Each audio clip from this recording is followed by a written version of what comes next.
अब देखिए तुम्हें लोग क्लास 8 क्लास में है, 8 क्लास में वो किताब है ना, कौन है, एगो बुद्ध जी की किताब है, क्या नाम है उसका, संक्षिप्त बुद्ध चरित्र।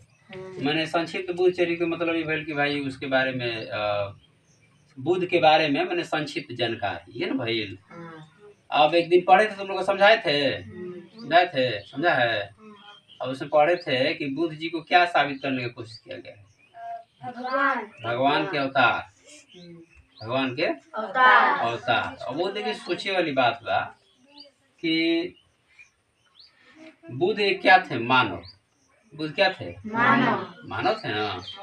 बुद्ध का जन्म कब हुआ है मालूम है, कब हुआ था, 563 ईसा पूर्व।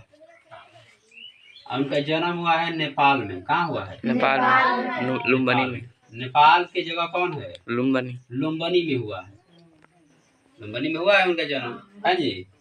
और पिताजी का नाम उनका था सुयोधन, है जी। जन्म हुआ तभी माता जी का डेथ हो गया, जन्म हुआ तभी क्या हो गया, माता जी का डेथ हो गया, है जी। और लेकिन इस किताब में हम पढ़े कि दिया हुआ है कि जब उनकी माता जी कहती हैं कि हमको ले चलिए, कहाँ पे, हमको ले चलिए जंगल में, पिताजी से उनको कहती है ना, ले चलिए जंगल में, हमारा मन यहाँ ठीक नहीं लगता है, जंगल में ठीक से रहेंगे।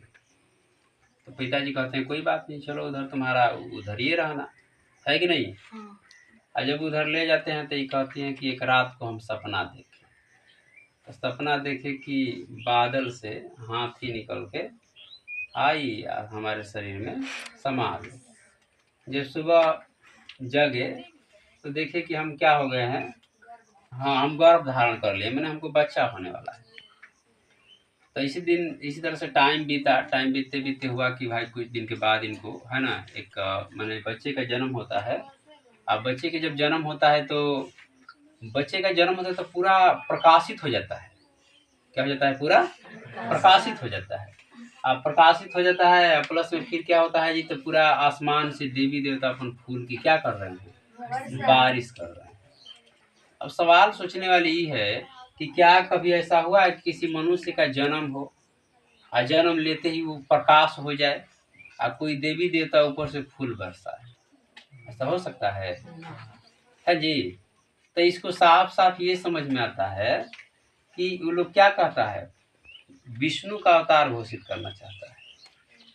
क्या घोषित करना चाहता है, विष्णु का अवतार, यानी एक सामान्य मानव को विष्णु का अवतार घोषित करने में लगा हुआ है ना जी। तो इससे ये समझ में आता है कि बाकी जितना भी लोग मनगढ़ंत चीज बनाया, जैसे रामायण हो, महाभारत हो, उसमें सभी चीजों को क्या किया है, मनगढ़ंत, जैने मन में आया तौने, सही को गलत, गलत को सही दिखाने का प्रयास किया गया है। तो इसीलिए बुद्ध ने एक बात कहा था कि हर एक लिखी हुई बात सत्य नहीं होती है, बात वही सत्य होगा जो तर्क के आधार पे खरा उतरे, यानी तर्क किया जाए और तर्क में सही निकले तो उसी को क्या कहेंगे कि बात सही है, ठीक है ना। तो हर एक चीज को पढ़ने के बाद उसको एनालिसिस करना, अपने दिमाग में सोचना है कि क्या वो सही कह रहा है कि गलत कह रहा है, तब मानना है। ये नहीं कि पढ़ के मान गए, नहीं तो तुम्हारे स्कूल में यही पढ़ाया जाएगा, हमारे स्कूल में यही लोग पढ़ाएंगे और सत्य मनवा देंगे तुमको, है जी। तो ये सब समझना है, ठीक है, चलिए।